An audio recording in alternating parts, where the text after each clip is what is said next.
করছেন, আরেকটু বলবো, অসুবিধা হচ্ছে না তো? আবু বকর সিদ্দিক রাদিয়াল্লাহু তাআলা আনহু উনি বলে রাসূলুল্লাহ সাল্লাল্লাহু আলাইহি ওয়াসাল্লাম বলেছেন, আমাদের সমাজে অনেক দুর্বল মানুষ আছে না, যারা আরেকজনের কাঁধে ভর দিয়া চলতে হয়, নিজের পেশাব পায়খানাও নিজে করতে পারে না, নিজের বাজারটা নিজে করতে পারে না, আরেকজনের সাহায্য সহযোগিতা ছাড়া চলতে পারে না, এমন লোক আমাদের সমাজে আছে না নাই? আরো জোরে বলেন। কিন্তু আমরা করে কি, আমরা দেখবেন ওই লোকগুলোরে দেখলে 10 হাত তাফাত দিয়ে ঘুরি। জিজ্ঞেস করলেন কেন? এর কাছে গেলই করতে পারে না, আমার দিয়ে এখন ভরাইবো, এলিগা 10 হাত দূরে থাকি। কিন্তু আল্লাহর নবী বলেন, অসহায় মানুষটার যদি কেউ খেদমত করে, যদি কেউ কোন দুর্বল মানুষের খেদমত করে দেয়, তার পানি নাই, যদি জগের মধ্যে পানি এনে দেয়, তার বাজার করা দরকার, কোনো মানুষ নাই, আপনি যদি বাজারটা করে দেন, তার দেখাশোনা করার মতন কেউ নাই, আপনি যদি তার দেখাশোনার দায়িত্ব নেন, আল্লাহর নবী বিশ্ব নবী রাহমাতুল লিল আলামিন বলেন, উম্মতেরা রে, ওই অসহায় দুর্বল মানুষটার তুমি যে খেদমত করলা, তোমাকে আল্লাহ রব্বুল আলামিন কত বেশি সওয়াব দিবে জানো নি? আমার মসজিদে নববীতে 10 বছর ইতিকাফ করলে যে সওয়াব দেওয়া হবে, ওই দুর্বল মানুষটার সেবা করার কারণে, ওই দুর্বল মানুষটার খেদমত করার কারণে মহান আল্লাহ এর চাইতেও বেশি সওয়াব দান করবে। এবার বুঝছেন তো মানুষের দাম কত বেশি? আরেকটু বলি,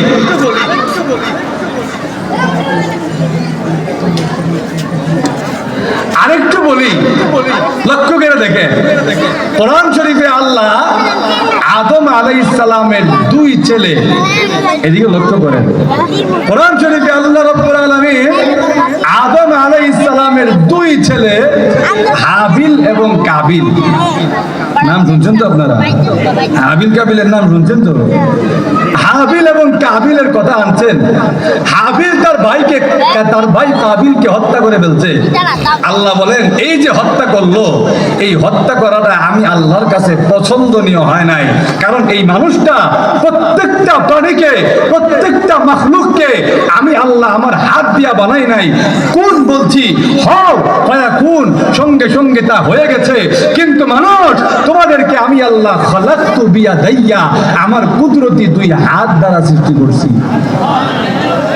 এই যে এর বাইরে হত্যা করে ফেললো, এই কাজটা আমি আল্লাহর কাছে পছন্দনীয় হয় নাই। এই জন্য আমি আল্লাহ বিধান দিয়ে দিলাম, আমি আল্লাহ আজকের থেকে আইন দিয়ে দিলাম। বলে কি আইন?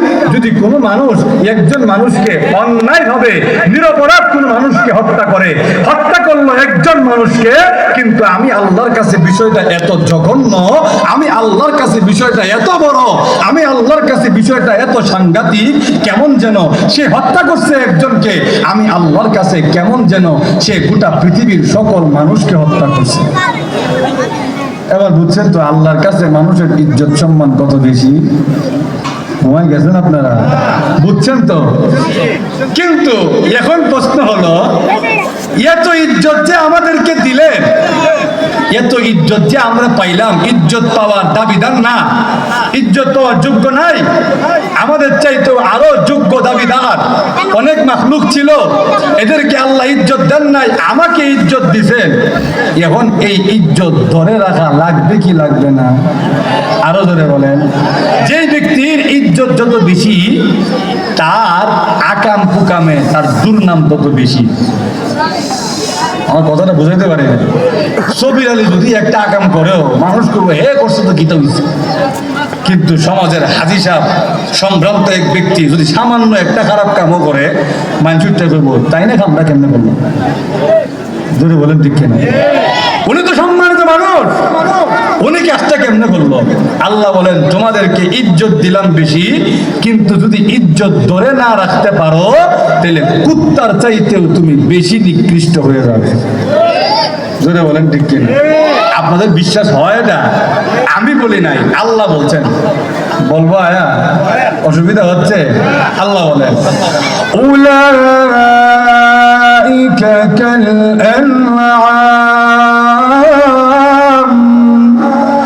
بل هم أضل أولئك هم الغافلون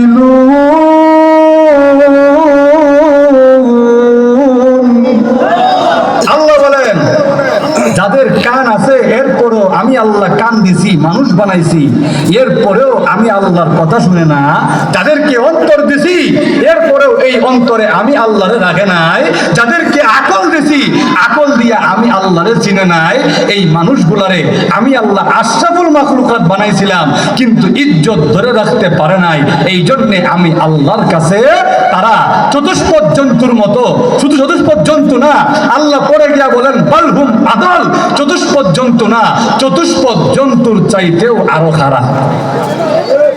কে বলছে? আরো জোরে বলেন।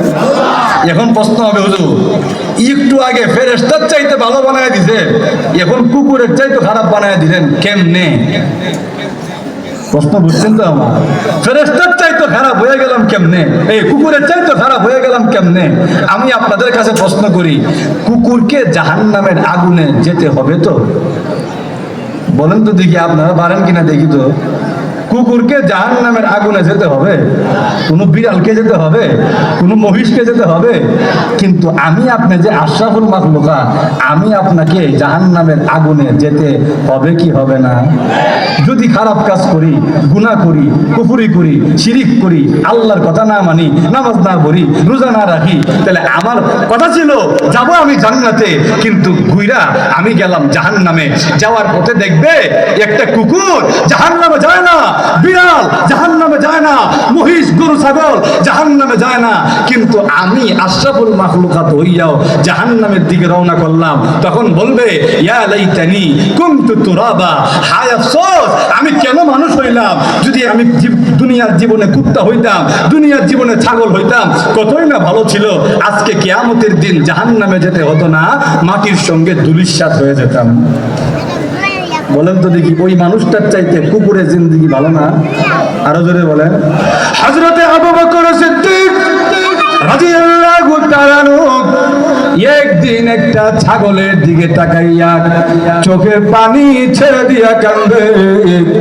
লোকেরা ডাক দিয়া বলে, ও আবু বকর সিদ্দিক, একটা ছাগলের দিকে তাকাইয়া চোখের পানি ছেড়ে দিয়া কেন কান্দেন? আবু বকর সিদ্দিক রাদিয়াল্লাহু তাআলা ডাক দিয়া বলেন, ও নবীর সাহাবীরা, কেন কান্দি জানেননি? আমি কান্দি এই কারণে, আল্লাহ রাব্বুল আলামিনের কোরআনের আয়াত মনে হয়ে গেছে, ইয়া লাইতানি কুনতু তুরাবা। এই ছাগলটার দিকে তাকাইয়া আমার মনে হয়ে গেছে এই ছাগলটা তো কিয়ামতের কঠিন ময়দানে জাহান্নামের আগুনে জ্বলবে না, এই ছাগলটাকে তো কিয়ামতের দিন জাহান্নামের আগুনে জ্বলতে হবে না।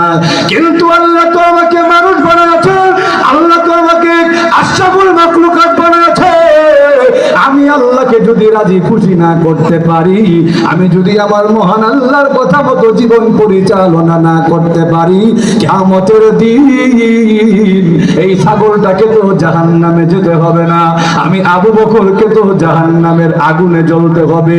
এই জন্য ছাগলটার দিকে তাকাইয়া চোখের পানি ছেড়ে দিয়ে কান্দি, আল্লাহ যদি আমাকে মানুষ না বানাইয়া এই ছাগল বানাইয়া দিতেন, আল্লাহ যদি আমাকে মানুষ না বানাইয়া জমিনের ঘাস বানায় দিতেন, কতই না ভালো হতো। আমি আবু বকরকে তো জাহান্নামের আগুনে জ্বলতে হবে না। ভাইরা আমার, এই জন্য আপনাদেরকে বুঝাইতে চাই, আল্লাহ রাব্বুল আলামিন মানুষকে সবচাইতে বেশি সম্মানিত করেছে, মানুষকে সবচাইতে বেশি মর্যাদা দিয়েছে। কিন্তু মানুষ যদি ইজ্জত ধরে না রাখতে পারে, মানুষ যদি আল্লাহর কথা মতো জীবন পরিচালনা না করে, মানুষ যদি ঈমানদার না হয়, মানুষ যদি নেক আমল না করে কবরের জীবনে চলে যায়, আল্লাহর নবী বিশ্ব নবী রাহমাতুল লিল আলামিন আবু যর গফারি রাদিয়াল্লাহু তাআলা কে ডাক দিয়া বলেন, আবু যর গফারি রে, কবরে যাওয়ার আগে কবরের সামানা ভালো করে অর্জন করে নিও। ওই কবরের পথ, ওই কবরের সফর সফর বড় লম্বা, কবরের সফর বড় লম্বা। ওই কবরের সফরে যদি তোমাকে যেতে হয়, কবরের সামানা বেশি করে নিও। কবরের সামানা যদি বেশি করে না নাও, কিয়ামতের কঠিন ময়দানে তুমি মানুষ যখন তোমার বাম হাতে হিসাব দেওয়া হবে, তোমার আমলনামা যখন বাম হাতে দেওয়া হবে, তোমার মিজানের দাড়ি পাল্লা যখন হালকা হয়ে যাবে, তোমার মনে হবে আল্লাহ আমাকে আবার দুনিয়াতে পাঠান। হ্যাঁ প্রভু, আবার দুনিয়াতে পাঠান। রব্বানা আবসারনা ওয়া সামি'না ফারজি'না না'মাল সালিহা ইন্না মুকিনুন। ডাক দিয়া বলবে, হ্যাঁ প্রভু, আবার আমাকে দুনিয়ার জীবনে পাঠাও, আবার আমাকে দুনিয়াতে পাঠাইয়া দাও। আল্লাহ ডাক দিয়া বলবে, বান্দারে আবার দুনিয়াতে পাঠাইলে কি করবি? বান্দা ডাক দিয়া বলে, প্রভু গো, আবার যদি দুনিয়াতে পাঠাও তাহলে আমরা নেক আমল করব, আর তোমার অবাধ্য হব না। আল্লাহ ডাক দিয়া বলেন, বান্দারে দুনিয়াতে তোমাকে 50 বছরের জীবন দিয়েছিলাম, দুনিয়াতে তোমাকে 60 বছরের জীবন দিয়েছিলাম, তোমার কাছে আমি আল্লাহ কোনো কিছু চাই নাই, তোমার কাছে কোনোদিন তোমাকে রিজিক পৌঁছাইতে আমি আল্লাহ দেরি করি নাই, একটা বেলা তুমি আর তোমাকে আমি আল্লাহ না খাওয়াইয়া রাখি নাই, তোমার সকল চাহিদা আমি আল্লাহ পূরণ করে দিয়েছি। তোমার সন্তান দরকার, আমি আল্লাহ তোমাকে সন্তান দিয়েছি। তোমার ফসলের ক্ষেতে ফসল দরকার, আমি আল্লাহ ফসল দিয়েছি। তোমার চাকরি দরকার, আমি আল্লাহ চাকরি দিয়েছি। ব্যবসায় উন্নতি দরকার, আমি আল্লাহ তোমার ব্যবসায় উন্নতি দান করেছি। বিনিময়ে তোমার কাছে কোনো কিছু চাই নাই, শুধু তোমাকে বলেছি আমি আল্লাহ তোমাকে যেই বিধান দিয়েছিলাম এই বিধান মতো জীবন পরিচালনা করো। আমি আল্লাহর এতটুকু কথা তুমি রাখতে পারলে না, তোমার ইজ্জত সম্মান আমি আল্লাহর কাছে আর নাই। এই জন্য ভাইরা আমার লক্ষ্য করে দেখুন, আমাদের কি আল্লাহ সম্মান দিয়েছে, এই সম্মান ধরে রাখতে হবে কি হবে না? আরো জোরে বলেন, এই সম্মান যদি ধরে রাখতে হয় নামাজ পড়তে হবে কি হবে না? আরো জোরে বলেন, নামাজ ছাড়া কোন মানুষ কিয়ামতের দিন নামাজের হিসাব না দিয়া আগাইতে পারবে? আরো জোরে বলেন। আপনি যখন নামাজে দাঁড়ায়া যান, মহান আল্লাহ এত খুশি হয়ে যায়, ফেরেশতাদেরকে ডাক দিয়া বলে, ও ফেরেশতারা, তোমরা না বলেছিলে এই দুনিয়াতে মানুষ পাঠাইলে মানুষ বড় বিশৃঙ্খলা করবে?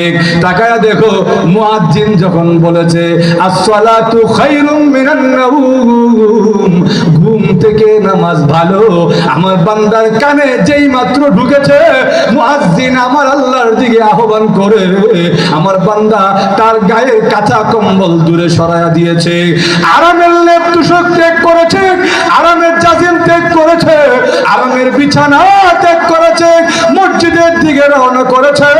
আমি আল্লাহ তোমাদেরকে সাক্ষী রেখে ঘোষণা দিয়ে দিলাম, আমার বান্দা মসজিদে যাওয়ার পথে যত কদম ফেলবে, আমার বান্দার প্রতিটা কদমের বিনিময়ে, প্রত্যেকটা কদমের বিনিময়ে আমি মহান আল্লাহ একটা করে গুনাহ মাফ করে দিব। লাম ইয়াখতু খুতুওয়াতান ইল্লা হুত্তাত আনহু খাতিয়া। নবীজি বলেন, ভালো করে ওযু করে যখন মসজিদের দিকে রওনা করেছে, নবীজি বলেন প্রত্যেকটা কদমের বিনিময়ে আল্লাহ একটা করে গুনাহ মাফ করে দেয়। শুধু তাই নয়, আরো দেখেন, আমরা আজকে নামাজটা পড়তে এত অনাগ্রহ, আমার দিয়া একখানি মাটি ঘাটান নামাজে কথা বলেন, জোরে বলেন ঠিক কিনা?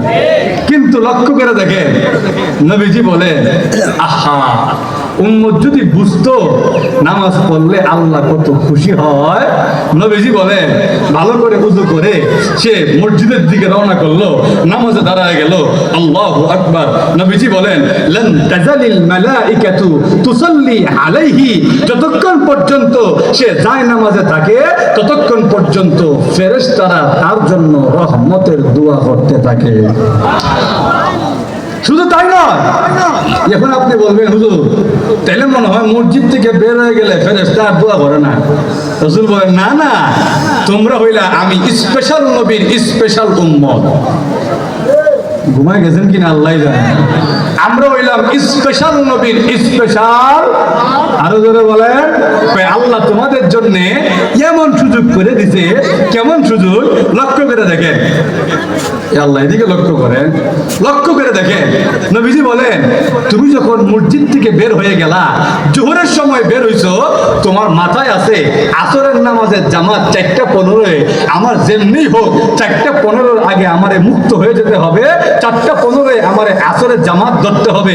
এই বলে তুমি তোমার ব্যবসায় চলে গেলে, ঘরে চলে গেলা, তুমি তোমার খেতে চলে গেলা, তুমি তোমার প্রতিষ্ঠানে চলে গেলা, তোমার কাজ করলা, ঘুমাইলা, খাইলা, হাসি ফুর্তি করলা, কিন্তু মাথার মধ্যে মনে আছে 4:15 আমারে আসরের জামাত ধরতে হবে। এই যে মনে মনে নামাজের অপেক্ষা করলেন, রাসূল বলেন যতক্ষণ পর্যন্ত তুমি নামাজের অপেক্ষা করবে, তুমি নামাজের মধ্যেই আসো বলে গণ্য করা হবে। আর যতক্ষণ নামাজে আছে ততক্ষণ ফেরেশতা দোয়া করতে থাকে, আল্লাহুম্মা রহমহু, আল্লাহুম্মা রহমহু, আল্লাহ আপনি আপনার বান্দার উপরে রহমতের দৃষ্টিতে তাকান। আরো লক্ষ্য করে দেখেন, কোন বান্দা যদি 5 ওয়াক্ত নামাজ পড়ে, ফেরেশতারা সারা দিনের আমলনামা লিখা আল্লাহর কাছে আমলনামা পেশ করছে। আল্লাহ আমলনামা নিয়ে আসছি, দেখেন আপনার বান্দার আমলনামা। আল্লাহ হাদিসের মধ্যে আসছে, সহিহ হাদিস, আল্লাহ প্রথম পৃষ্ঠা দেখে, শেষ পৃষ্ঠা দেখে, মাঝখানের পৃষ্ঠা আর দেখে না। ফেরেশতা কয়, আল্লাহ এটা কিটা করলেন? প্রথম পৃষ্ঠা দেখলেন, শেষ পৃষ্ঠা দেখলেন, মাঝখানেও তো লিখছি, এটা তো দেখলেন না। আল্লাহ প্রথম পৃষ্ঠায় দেখলাম জোহরের ফজরের নামাজ, শেষ পৃষ্ঠায় দেখলাম বান্দা 5 ওয়াক্ত নামাজ শেষ করে এশারের নামাজও পড়ছে, মাঝখানে কিছু গুনাহ করে লাইছে, আমি আল্লাহ জানি, তা সব মাফ করে দিলাম। এই নামাজটা পড়তে আজকে মুসলমানদের এত অনাগ্রহ, নামাজ পড়তে পারতাম না। মসজিদে জামাত হয়, মসজিদের পাশেই দাঁড়ায় দাঁড়ায় গল্প করে, চাইলেই নামাজটা পড়তে পারে, এরপরও নামাজ পড়ে না। মুসলমানদের পরিচয় হলো মুসলমান নামাজি হবে। ঘুমাই গেছেন আপনারা? নবীজি বলে, একটা লোক কাফের না মুসলমান বুঝলো কেমনে? নবীজি বলেন, বুঝার সিস্টেম হলো সে নামাজি কিনা দেখবা, যে মুসলমান সে কোনোদিন নামাজ ছাড়তে পারে না। জোরে বলেন ঠিক কিনা? জাহান্নামে যখন যাবে, জাহান্নামীদেরকে ফেরেশতারা জিজ্ঞেস করবে, কিও সবির আলী, কিও তবির আলী, তুমি যে আইলা জাহান্নামে, তোমাদের এলাকা মহিষারে কি ওয়াজ মাহফিল হয় নাই? তোমাদের কি আলেম ওলামা নবীর ওয়ারিসরা নামাজের কথা কয় নাই? তো তোমরা জাহান্নামে আসলা কেন? ঘটনাটা কি? মা সালাকাকুম ফি সাকার, তোমাদেরকে জাহান্নামে কে আনলো? তখন জাহান্নামীরা কি উত্তর দিবে শুনতে আগ্রহ আছে? অসুবিধা হচ্ছে আপনাদের? জাহান্নামীরা বলবে, ক্বালু লাম নাকু মিনাল মুসাল্লিন,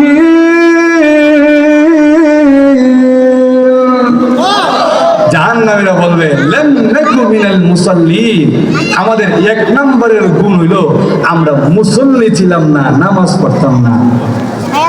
তবে বলেন তো দেখি, নামাজ আপনারে কই, নামাজ না পড়লে আপনারে কই নিয়ে যাবে? আর জোরে বলেন, মা সালাকাকুম ফি সাকার, কেন জাহান্নামে আইছো? মুসল্লি ছিলাম না, নামাজ পড়ি নাই, নামাজ না পড়ার কারণে আজকে জাহান্নামবাসী হয়ে গেছি।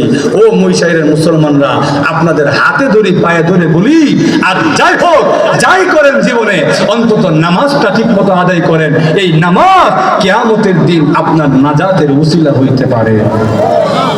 বলেন ঠিক কিনা? আচ্ছা বলেন তো দেখি, নামাজ পড়তে কি এমন কষ্ট? নামাজটা পড়তে কি এমন কষ্ট? আমার নবী, বিশ্ব নবী মুহাম্মদুর রাসূলুল্লাহ সাল্লাল্লাহু আলাইহি ওয়াসাল্লাম, নবীজি 3টা জিনিস সবচাইতে বেশি প্রিয় ছিল। 1 নম্বরে হলো নামাজ। কেন বেশি প্রিয় জানেন? আমরা নামাজ পড়ি না কেন? নামাজের মজাটা বুঝছি না। জোরে বলেন ঠিক কিনা? নামাজের মজা কি?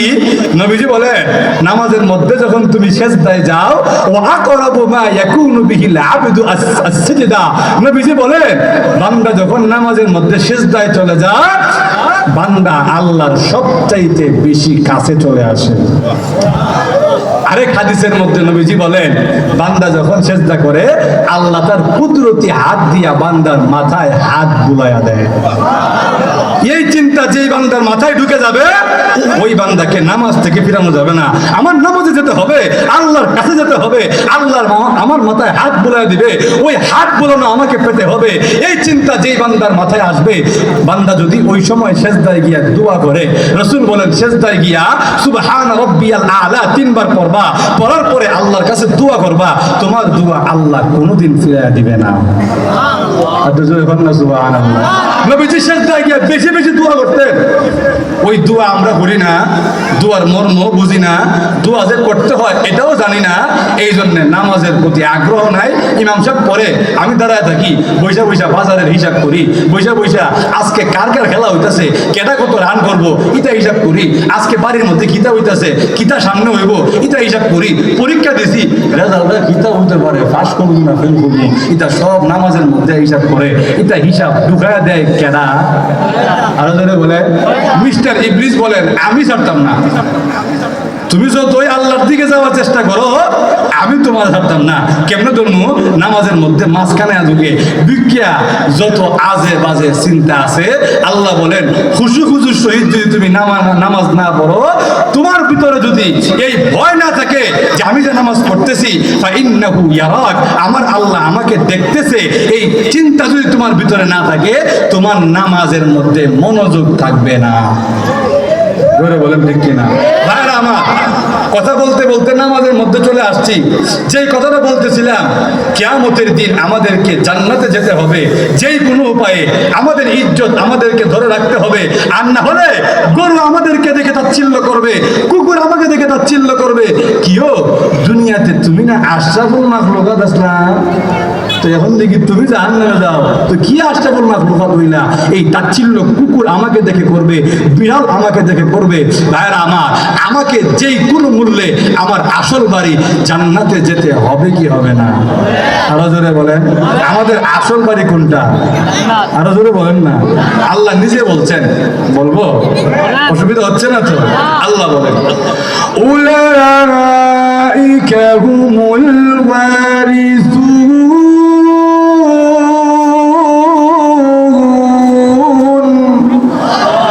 الذين يرثون الفردوس هم فيها خالدون।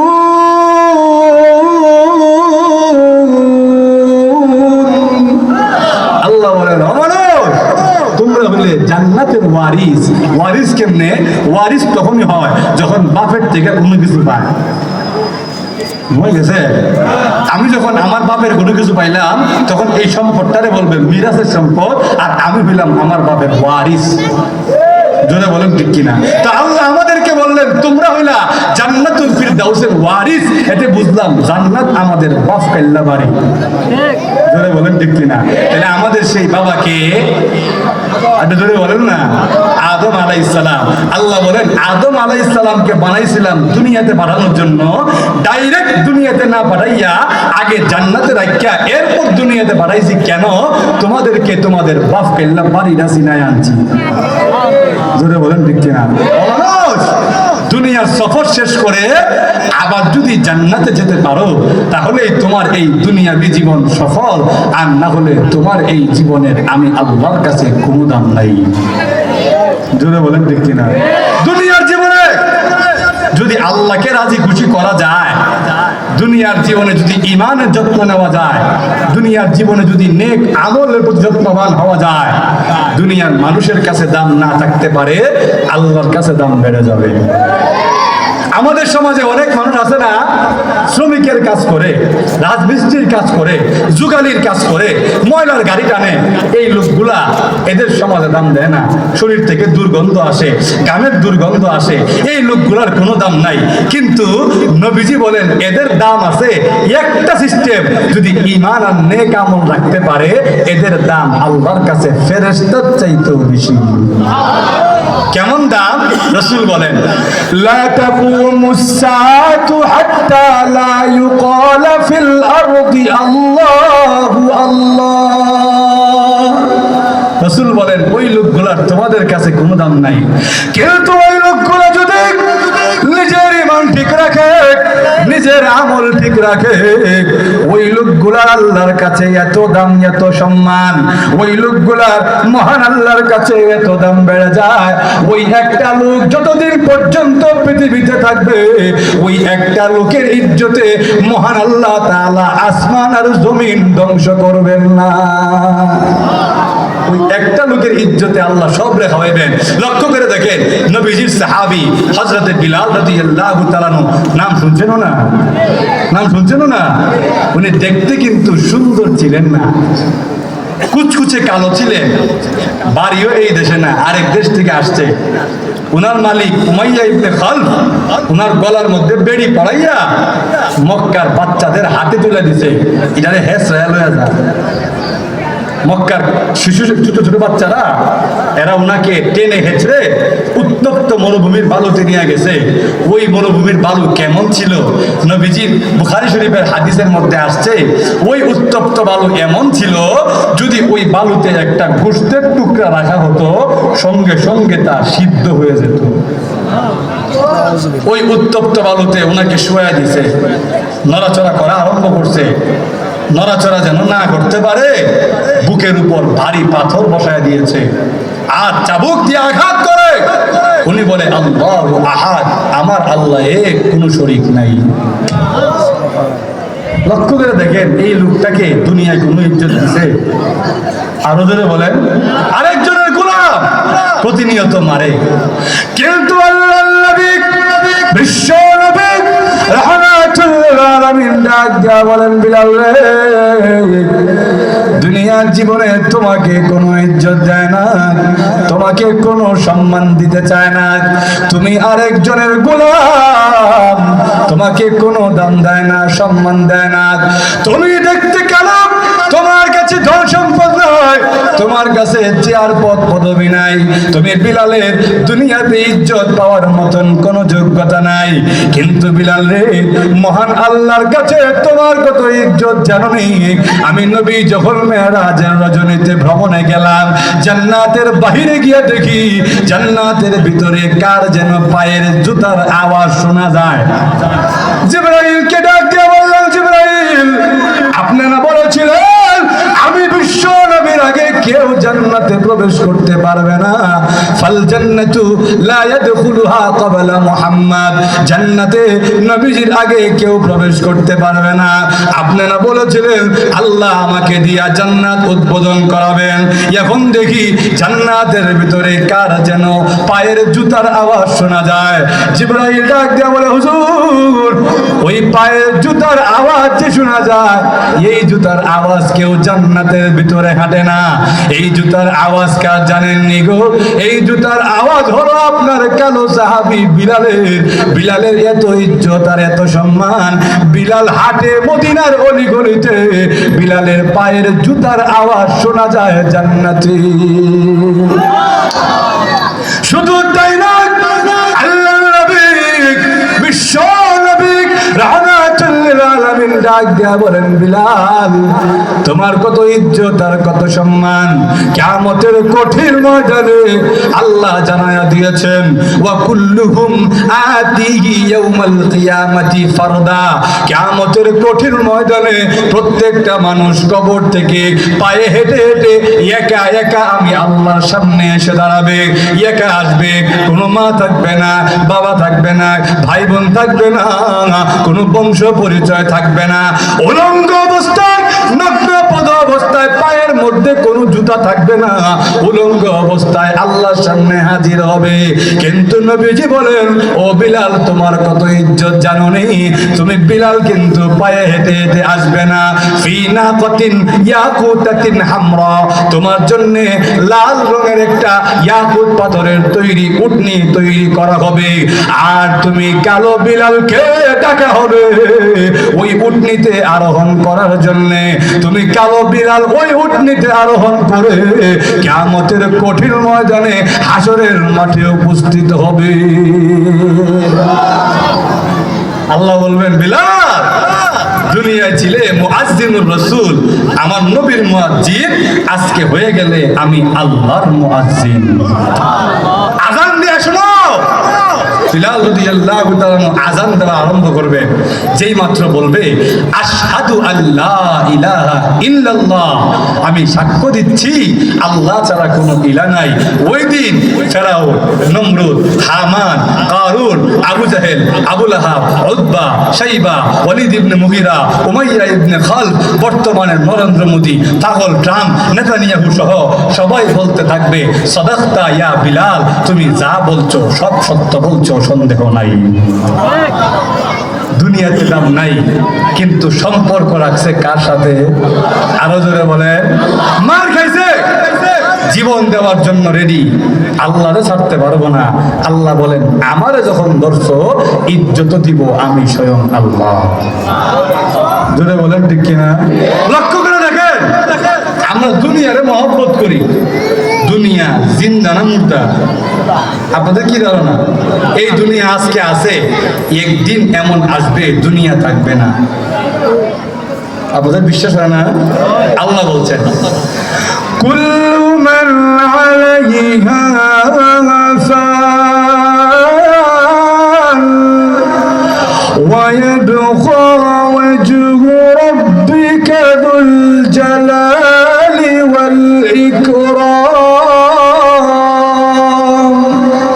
আল্লাহ বলেন, এই দুনিয়ায় যা কিছু দেখো সব ধ্বংসশীল, ক্ষয় আছে, লয় আছে, মরণ আছে, একমাত্র বাকি থাকবো আমি আল্লাহ। বাকি থাকবেন কে? আরো জোরে বলেন, সব ধ্বংস হয়ে যাবে। আল্লাহ আজরাইল আলাইহিস সালাম বলবেন, আজরাইল কে কে বাকি আছে? দুনিয়া সব শেষ, মানুষ শেষ, ফেরেশতাও শেষ, কে বাকি আছে? আজরাইল আলাইহিস সালাম বলেন, আল্লাহ আপনি আছেন, আমি আজরাইল আছি, কিন্তু আমার কোনো আজরাইল নাই। কথা বুঝেন নাই? আমার জান যে কবজ করবে এমন কোনো আজরাইল নাই। আপনি আছেন আর আমি আছি। আল্লাহ কয়, আজরাইল না থাকতে পারে, তোমার জানো আমি আল্লাহ কবজ করেই ছাড়বো। যাও, জান্নাত এবং জাহান্নামের মাঝখান দিয়ে একটা রাস্তা আছে, যাও ওই রাস্তা দিয়ে। আজরাইল আলাইহিস সালাম ওই রাস্তা দিয়ে রওনা করবে। আল্লাহ আদেশ দিবেন, আজরাইলের জান কবজ হয়ে যাও। ওনার জানটা যখন কবজ হবে, এমন জোরে চিৎকার করবে, কিতাবের মধ্যে লেখে যদি ওই সময় দুনিয়ায় কেউ থাকতো, আজরাইল আলাইহিস সালামের চিৎকার শুনে কলিজা ফেটে মরণ হয়ে যেত। কেউ নাই, এবার একা বাকি আছেন কে? আরো জোরে। আল্লাহ আবার দুনিয়ার দিকে উকি দিবেন, কিরে দুনিয়া আজকে রাজত্ব কই, কার হাতে? আইনাল জাবাবিরা ওয়া আইনাল মুলুক ওয়া আইনা আবনাউল মুলুক। কোথায় গেল আজকের পরাক্রমশালী বাচ্চারা? কোথায় গেল ফেরাউন? কোথায় গেল নমরুদ? কোথায় গেল আজকে তারা যারা মনে করত জিন্দেগিতে ক্ষমতা জীবনও যাইতো না? কোথায় তারা? আজকে রাজত্ব কার হাতে? লিমানিল মুলকুল ইয়াউম। আজকে রাজত্ব কার হাতে? দুনিয়া থেকে কোনো উত্তর আসে না, থাকলে না উত্তর দিত। বলেন ঠিক কিনা? দুনিয়া থেকে কোনো উত্তর আসে না। আল্লাহ নিজেই তখন বলেন, লিল্লাহিল ওয়াহিদিল কাহ্হার। আজকের রাজত্ব ফেরাউনের হাতে না, আজকের রাজত্ব নমরুদের হাতে না, আজকের রাজত্ব বাদশা জুনওয়াসের হাতে না, আজকের রাজত্ব হামানের হাতে না, আজকের রাজত্ব আবু জাহিল্লার হাতে না। আজকে রাজত্ব হলো আমি রাজাদিরাজ একমাত্র আল্লাহর হাতে। জোরে বলেন ঠিক কিনা? আর আমার লক্ষ্য করে দেখে, সেই হাই কাইয়্যুম, যে আল্লাহর ক্ষয় নাই, যে আল্লাহর লয় নাই, যে আল্লাহর ধ্বংস নাই, আপনার সম্পর্ক সেই আল্লাহর সঙ্গে হলে আপনি মাটির নিচে চলে যাবেন একদিন, ঠিকই মাটির উপরের মানুষ আপনাকে ভুলবে না। জোরে বলেন ঠিক কিনা? আমাদের ব্রাহ্মণবাড়িয়ার বড় হুজুর চলে গেছেন, আমরা আজও ওনাকে ভুলি নাই। আমাদের ফখরে বাঙ্গাল রহমতুল্লাহ আলাই চলে গেছেন, আমরা আজও ভুলি নাই। আমাদের মুফতি নুরুল্লাহ সাহেব হুজুর চলে গেছেন, আমরা আজও ভুলি নাই। আমাদের আল্লামা জুবায়ের আহমদ আনসারী রহমতুল্লাহ আলাই পাশেই ঘুমায় আছেন, মাটির নিচে চলে গেছেন, মাটির উপরের মানুষ এখনো ভুলে নাই, ভুলবেও না ইনশাআল্লাহ। জোরে বলেন ঠিক কিনা? ইমামে আযম বছর হয়ে গেছে, এখনো এই মাদ্রাসাগুলোতে প্রত্যেক দিন ওনার নাম জপা হয় কি হয় না? আরো জোরে বলেন। ইমাম শাফি রহমতুল্লাহ আলাই চলে গেছেন, মাটির উপরের মানুষ ভুলে নাই। ইমামে আহমদ ইবনে হাম্বল রহমতুল্লাহ আলাই চলে গেছেন, শত শত বছর হয়ে গেছে, মানুষ এখনো ভুলে নাই। নবীজির সাহাবী ওমর ফারুক রাদিয়াল্লাহু তাআলা চলে গেছেন, হাজার বছরের উপরে হয়ে গেছে, মানুষ ভুলে নাই। আবু বকর সিদ্দিক রাদিয়াল্লাহু তাআলা হাজার বছরের উপরে হয়ে গেছে, মানুষ ভুলে নাই। মুহাম্মদ আরবি সাল্লাল্লাহু আলাইহি ওয়াসাল্লাম ১৫০০ বছর আগে আমার নবী পৃথিবীর সফর শেষ করেছেন, মানুষ ভুলে নাই, কিয়ামতের আগ পর্যন্ত ভুলবে না। এক ইংরেজ, সে ইংরেজ ভারত সফর করার পরে সে বই লিখছে, বইয়ের মধ্যে লিখছে, আমি মুসলমানদের এক নেতা দেখে আসছি ভারতের আজমেরে গিয়া, ওই নেতা মরে গেছে, মাটির নিচে চলে গেছে, কিন্তু রাজত্ব করে মাটির উপরে। সুবহানাল্লাহ বলবেন না? চলে গেছে কোথায়? মাটির নিচে, রাজত্ব করে কোথায়? মাটির উপরে। উনি বলেন সেই নেতার নাম হলো খাজা মঈনুদ্দিন চিশতি রাহমাতুল্লাহি আলাইহি। চলে গেছেন মাটির নিচে, কিন্তু রাজত্ব করেন মাটির উপরে। কেন? ইশক মহব্বত সম্পর্ক করছেন এমন বস্তু, এমন সত্তার সাথে যেই সত্তার ক্ষয় নাই, যেই সত্তার লয় নাই। আল্লাহর সঙ্গে সম্পর্ক করার কারণে, নিসবত আল্লাহর সঙ্গে হওয়ার কারণে আল্লাহ বলেন আমি যেমন সম্মানিত তোমাকেও সম্মানিত করে দিলাম। ভাইরা আমার, এতক্ষণ যাবৎ আপনাদের সামনে যা বুঝাইতে চাইলাম, জানি না কতটুকু বুঝাইতে পারছি, কিন্তু আল্লাহ আমাদেরকে শুরু থেকে যদি আসি, আল্লাহ আমাদেরকে সম্মান দান করেছেন। এই সম্মান যদি আমরা ধরে না রাখতে পারি, আমাদের ইজ্জত এত বেশি নিচে নামবে, একটা কুকুরের চাইতেও আমরা বেশি নিকৃষ্ট হব। সম্মান ধরে রাখার মাধ্যম হইল সম্পর্ক করতে হবে কার সাথে? আরো জোরে বলেন। নবীজি সাহাবীদের দিকে তাকায় লক্ষ্য করেন, সম্পর্ক করছে, দুনিয়া কামাইছে, কিন্তু সম্পর্ক করছে কার সাথে? আরো জোরে বলেন। ভাই আমার লক্ষ্য করে দেখুন, নবীজির সাহাবীরা দুনিয়া অর্জন করেছে, এক একজন এমন ধনী ছিলেন। ওসমান রাদিয়াল্লাহু তাআলা আনহু, উনি এক যুদ্ধে ৬০০ উট দান করে দিয়েছেন। ৬০০ উট বুঝেন না আপনারা? বর্তমান যুগে ৬০০ প্রাডো গাড়ির সমান। ধরে বলেন ঠিক কিনা? ওসমান রাদিয়াল্লাহু তাআলা আনহু ধনী ব্যক্তি ছিলেন। আব্দুর রহমান ইবনে আউফ রাদিয়াল্লাহু তাআলা আনহু ধনী ব্যক্তি ছিলেন। এভাবে সাহাবাই কেরামের মাঝে অনেকেই ধনী ব্যক্তি ছিলেন, কিন্তু দুনিয়া তাদেরকে আল্লাহর কাছ থেকে ফিরাইতে পারে নাই। আমার আল্লাহর সামনে যখন দুনিয়া আসবে, আমার আল্লাহ রাসূলের সামনে যখন দুনিয়া আসবে, গোটা সমাজ এমনকি গোটা পৃথিবী আমার আল্লাহর সামনে যদি চলে আসে, আমার রাসূলের সামনে যদি চলে আসে, আমার ঈমানের সামনে যদি চলে আসে, গোটা সমাজ ছেড়ে দিতে পারবো। আমার আব্বা ছেড়ে দিতে পারবো, আমার আম্মা ছেড়ে দিতে পারবো। সাদ ইবনে আবি ওয়াক্কাস রাদিয়াল্লাহু তাআলা উনাকে ওনার মা ডাক দিয়া বলেন, সাদ রে, তোর নবীর দরবার যদি না ছাড়োস, মুহাম্মদকে যদি না ছাড়োস, কালিমা যদি না ছাড়োস, আমার মার বাড়ি থেকে বের করে দিব। উনি ডাক দিয়া বলেন, মা আপনার বাড়ি কেন? তামাম পৃথিবী ছাড়তে রাজি আছি গো মা, কিন্তু একটা মুহূর্তের জন্য নবীকে ছাড়তে পারবো না, বিশ্ব নবীর দরবার ছাড়তে পারবো না, ঈমান ছাড়তে পারবো না। মা ডাক দিয়া বলে, মুহাম্মদ যদি তোর কাছে এত প্রিয় হয়, আমি মা না খেয়ে মরে যাব। দেখি তুই কাকে বেশি মহব্বত করস, আমারে না মুহাম্মদে বেশি মহব্বত করস। মা 3 দিন ধরে খায় না, না খেয়ে পড়ে আছে। সাদ রাদিয়াল্লাহু তাআলা আনহু মনে মনে কান্দে, প্রভু গো, আমি তো আমার মাকে যেমন ভালোবাসি, আমি আমার নবীকেও তেমন ভালোবাসি, আপনাকেও তেমন ভালোবাসি, ঈমানকেও তেমন ভালোবাসি। আমি তো আমার মাকেও ছাড়তে পারবো না, আমার দ্বীনকেও ছাড়তে পারবো না, আমার নবী বিশ্ব নবীকেও ছাড়তে পারবো না। আল্লাহ রাব্বুল আলামিন ওনার অন্তরে একটা সমাধান দিয়ে দিলেন। উনি গেলেন মায়ের কাছে, গিয়ে বলেন, আপনার সঙ্গে একটু কথা ছিল, গেল। মা ডাক দিয়া বলবে, কি বলবি রে বল। আমার কানটা পেতে দিলাম, তুই কি বলবি আমার কানে কানে বলে দে। উনি ডাক দিয়া বলে, মা গো, ও মা, আল্লাহ তো আপনাকে মাত্র একটা জীবন দান করেছে। আমার আল্লাহ যদি আপনাকে 100টা জীবনও দান করতেন গো মা, আর প্রত্যেকটা জীবনও যদি না খেয়ে খেয়ে নষ্ট করে দিতেন, তথাপিও আমি চাই একটা মুহূর্তের জন্যও আমার বিশ্ব নবীর দরবারে ছাড়তাম না। না হয় তে তো বুঝলাম, আমি না খায় মরে গেল আমার ছেলে মোহাম্মদের দরবার ছাড়বে না, তে তো আর না খায় লাভ নাই। কি গো, কে কই আসো, আমার মুখে খাওয়ান দিল। ঠিকই দেখা গেছে ওনার ছোট ভাই আম্মারা মায়ের মুখে খানা তুলে দিছে। উনি আসছেন নবীজির দরবারে। নবীজি বলে, স্যার বাড়িতে এমন কি করে আইছো, তোমার নামে আল্লাহ কোরআনের সূরা আয়াত নাজিল করে দিয়েছেন। ভাইরা আমার, সর্বশেষ কথা, সম্পর্ক নিসবত, সম্পর্ক রাখবো কার সাথে? যদি আল্লাহর সামনে আমার বাপ এসে যায়, বাপের কথা মানবেন না আল্লাহর কথা মানবেন? মার কথা মানবেন না আল্লাহর কথা মানবেন? সমাজের কথা মানবেন না আল্লাহর কথা মানবেন? গোটা পৃথিবীর কথা মানবেন না আল্লাহর কথা মানবেন? গোটা পৃথিবী যদি আপনার বিরুদ্ধে দাঁড়া যায় আর আপনি যদি বলেন আমার আল্লাহ বলছে করতে, আমি করবই, গোটা পৃথিবী ত্যাগ করলাম। ইব্রাহিম আলাইহিস সালাম তিনি বলেছেন, ইন্নী যাহিবুন ইলা রাব্বি সায়াহদিন, তোমাদের মূর্তি ত্যাগ করলাম, তোমাদের বংশ ত্যাগ করলাম, বাপের ত্যাগ করলাম, মা ত্যাগ করলাম, আমি ছুটলাম আমার রবের দিকে, আমার রব আমার রাস্তা দেখাইয়া দিবেন। যাবো কার দিকে?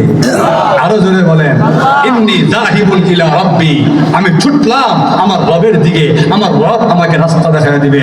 ভাইয়েরা আমার, আল্লাহ রাব্বুল আলামিনের ভালোবাসা অন্তরে ধারণ করে জীবন পরিচালনা করার মতন তৌফিক আল্লাহ আমাদেরকে দান করুক। সকলেই বলেন আমিন। ওয়া আখিরু দাওয়ানা আলহামদুলিল্লাহি রাব্বিল আলামিন। আসসালামু আলাইকুম ওয়া রাহমাতুল্লাহি ওয়া বারাকাতুহু।